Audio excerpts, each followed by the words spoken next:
Hi guys, and welcome to Escape with Watch Reviews. My name is Steve, and today we're going to be reviewing the MMI Watches Heritage 38. I received this watch for free. However, I don't get to keep the watch. It's going on to the next reviewer, so no matter how I get a watch in on a review, you're always going to get my honest opinion every single time. And if by the end of this review you do want to pick one of these up, as always, there will be a link down in the video description that'll take you to the MMI website. You can check out the colors, check out the pricing schedule, because it's a little bit confusing. I'll try and explain it here right now. So at the time of recording, the current price is $520 US. That does not include taxes or possibly even tariffs if you're in the US. So be aware of that when you are purchasing. That does include shipping though. Also be aware that the deeper into 2025 we go, the higher the price gets. So from now until August 31st, so hopefully this video comes out before that, you'll get the price that I showed you. It looks like it'll go up about $30 every month until December, at which the price will be stuck at just under $700 US. And that's when the watches start to ship in December of 2025. So just be aware of all of that. The watch comes in 5 different colorways that you can see on screen now, keeping in mind that the white dial and the salmon dial that we have here, they are fully lumed, while the other ones are just normal lume applications. The watch case is made of 316L stainless steel, has a sapphire crystal with anti-reflective coating, screw-down crown, screw-down case back, 100 meters of claimed water resistance, and the watch is powered by the Hangzhou 5015A automatic microrotor movement, which we'll talk about here in a little bit. So this is not my first MMI watch. I actually, when I got my first MMI watch, I actually wasn't impressed with it. But they've kept sending me their watches for review, and they keep getting better. So I've been really impressed with their last couple of releases. Let's see if this one is any different. Before we do a quick wrist check today, wearing my Zeppelin. I don't even know the model number of this one, but really cool German brand. Kind of flies under the radar in my opinion. Really cool though. I like it a lot. Hopefully I will do a review for this one pretty soon. All right, so let's talk about dimensions. Got a case diameter of 38.5 millimeters, case thickness of 10.8 millimeters, a standard 20 millimeter lug width, lug tip to lug tip of 44.8 millimeters, and sized up for my 7.5 inch wrist with one link removed. It weighs 125 grams. All right, so I mean the size on this thing is great, 38, 40, under 45 lug to lug, a nice standard strap width as well. Nice and thin mid case there, as you can see, nicely sculpted as well. It has a little bit of turn down. It hugs my wrist beautifully, so I'm going to go outside right now and throw it on my wrist for you. And here we are on my 7.5 inch wrist, and I think it wears pretty good. It wears a little bit smaller than I was expecting it to, but I do think it wears nice. There you can see nice and slim on the wrist. Lots of distortion on that crystal as well, which we'll talk about here in just a little bit, but just the case finishing, all the polished bits look excellent, and the crystal does a very nice job of keeping the dial nice and clear. But let's try and on some straps and let's get back to this review. And here we are on a dark brown vintage strap. This is one that's actually lifted off an old Baltony, but I think it looks pretty good on this. I always struggle to find a nice strap combo for these salmon dials, so it's basically dark browns, blacks, grays, and that's pretty much it. So let's go try some of those on. Next up is just a simple black leather strap, about as classic as you can get on a watch like this, and I think it looks good. I knew black was going to look good. Let's try a gray one. A little bit more sporty this time with a cut to size FKM. I think it looks pretty good though. Dark gray in color. Figured it would look good, and honestly I think it does. Nice smooth FKM. Link will be down below for this one. All right, so let's get close. We'll talk about the case finishing on the watch. So we have a vertical brushing on the tops of the lugs here. We have a fully polished bezel. It looks really nice. We have these nice big polished chamfers as well, and then a polished side here to the case flanks. It all looks very nice. It's super smooth. That's the first thing I really noticed on this watch, is just how soft to the touch these bottom edges are. Sometimes these things can get a little bit sharp on some watches, so it's nice to see that they really rounded these off, paid attention. They got a nice big chamfer on that bottom corner there, so it's super soft on the wrist. It just kind of slides over your wrist when you're putting it on. You have a signed screw-down crown here, 6 millimeter signed screw-down crown, and that is a lumed crown there. I'll pop up a quick shot for you just so you can see what that looks like. Cool little party trick. But yeah, I mean, the case finishing on this watch is very nice. There's a lot of polishing on it, so it does kind of lean more towards dressy, but it really looks very nice. I mean, they did a good job with it. The case finishing, this is a pretty heavily used watch, so you can kind of see here that it's picking up some scratches and stuff, but the case finishing, the polishing on it is very nicely done, nice and smooth, and the brushing matches the bracelet just perfectly there. Flipping it to the case back here, you can get our first glimpse of the microrotor movement, looking awesome through a sapphire case back. A simple screw down case back, fully polished. You got a little bit of a spec sheet around the outside there. Everything here looks good. Everything here feels good. I will point out quick release spring bars.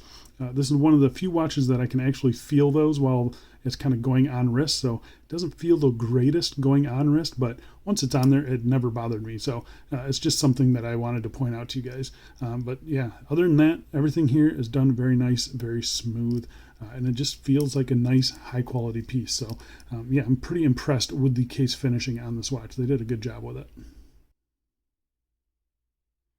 So talking about the crystal I mentioned earlier, it is sapphire on the front, it is sapphire on the back as well. I tested both of those with my Diamond Selector 2. It is a interesting crystal. I'm going to show you guys the side profile here. So it kind of looks like a boxed sapphire crystal. You can see there's a big chamfer on the edge there, and it sits up pretty tall above the bezel there. So it kind of has a boxed sapphire look to it. But then you get these really interesting distortions there. So that just tells me that the bottom of the crystal is flat, the top of it is curved. So yeah, really interesting. It's kind of a cool combination in my opinion. I don't get those kind of double reflections that I usually don't like on single dome crystals. So yeah, it's an interesting one for me. I do really like the crystal. I think it's done very nicely. It's got some nice anti-reflective coating on it. It's not a blue anti-reflective. It just looks like a clear anti-reflective coating.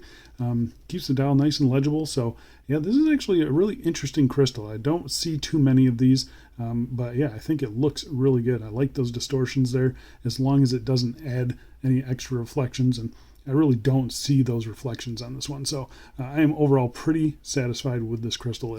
It's a good one.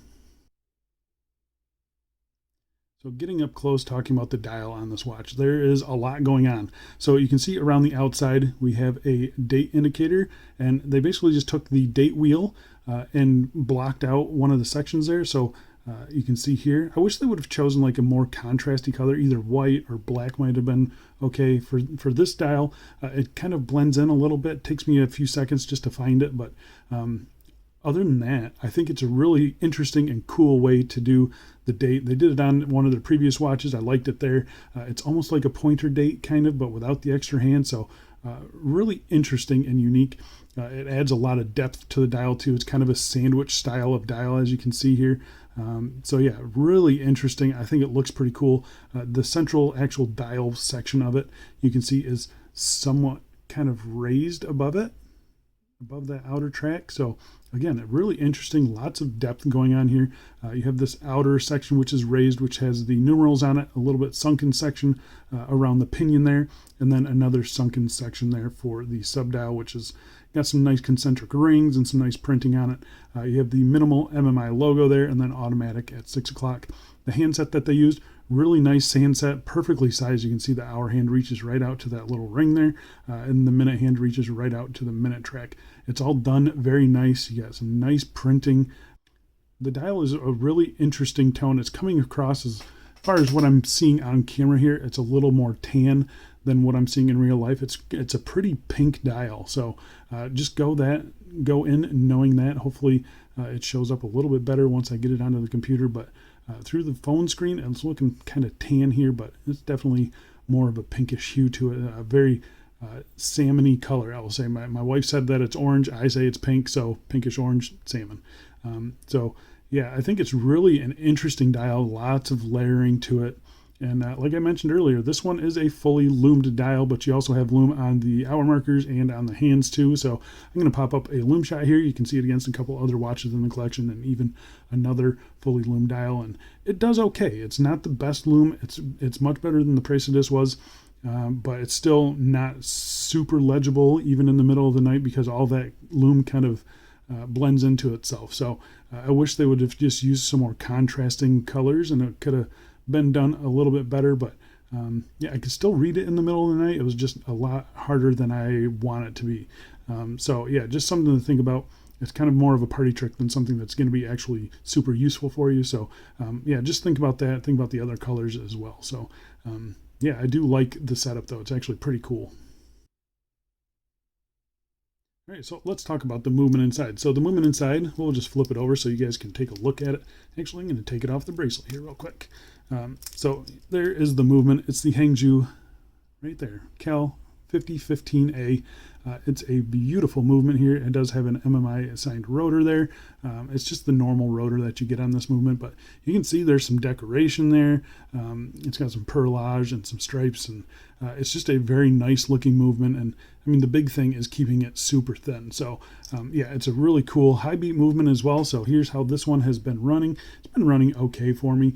This one's been around the block and probably not taken care of very well. So yeah, they should probably be running a little bit better than this once you get your final product. But yeah, that's how this one has been running. So yeah, it's been a really interesting movement. It's a high beat movement as well. It does not hack though, so that's something that I kind of expected it to. The screw in and screw out action of the crown is actually pretty good. You pull it out, or the first position here is your hand winding, and it is just ultra smooth, buttery smooth. I can barely even feel it. So yeah, it feels really, really good. Pull it out to the second position. This is where you change your date. So you can see the date clicking around there. So that's pretty cool. I pull it out to the third position. Like I said, it does not hack the movement, but this is where you set your time. Everything feels nice and solid. The crown got a little bit of wobble to it, but nothing out of the ordinary. You just push it in there and start screwing it in, and it again is just a buttery smooth screw in action. So I'm overall pretty happy with this movement. It's the first time I've had this one, and I kind of want to pick up another watch with it because it's a really nice looking movement, interesting movement, and my experience with the watch so far and this movement has been nothing but positive. So yeah, I do like it a lot. All right, so let's talk about the bracelet. So the bracelet on the watch, it is 20 millimeters, tapers down to 18 millimeters at the clasp. It's solid links, solid end links, quick release spring bars as well. You have screws for sizing. I removed one link for my 7.5 inch wrist, and you've got, looks like about 6-7 links to go. So you can be able to size this down quite a bit. It is a faux beads of rice bracelet. So we have our outer links here. They are brushed, and then we have our beads, but you can see when you look real close, you can see that they're just one solid piece. It's not individual little beads. So a little bit disappointing there, but it honestly doesn't hurt the experience at all. Like, it doesn't pull hairs. It still feels very fluid on the wrist and conforms to the wrist nicely. It looks good. So I have no real complaints about it. You can see the tolerances are actually really nice and tight on this one. This kind of gives off that luxury feeling. If you've ever handled a real, luxury watch like an Omega or a Rolex, you know that the bracelet is kind of like liquidy, silky smooth. And that's kind of the feeling I got when putting this one on. So yeah, it just has a nice, heavy, dense feeling to it, but all super smooth. The bottom edge here has been rounded off nicely, so that's not dragging on your wrist or your hand when you're putting it on. So it's a very nice bracelet. I've got no real complaints with that. The clasp here, it's a milled clasp, very nicely done, nicely decorated, nicely signed, brushed on the top, brushed on the sides here, and then polished chamfering there. So it follows the case design nicely. You have 4 levels of micro adjust. There's no sharp edges on this clasp anywhere either, so that's nice. The buttons, they work every single time. You have fully milled on the inside here, tight tolerances there. It opens and closes exactly like you would expect it to. I haven't had any issues there. My only real complaint with it is when I go to put it on, it feels a little bit tight around my hand. So I think the clasp could be, maybe the inner parts of it could be a little bit longer. That's the only thing I can think of that is causing that. I can still get it over the hand. It's just a little bit more of a struggle than some of my other watches. So it's just something I wanted to mention. If you have like a big hand and a small wrist, you might have troubles getting this one on. So yeah, just something to think about, something for MMI to kind of consider, maybe lengthening that clasp, inner clasp a little bit might help.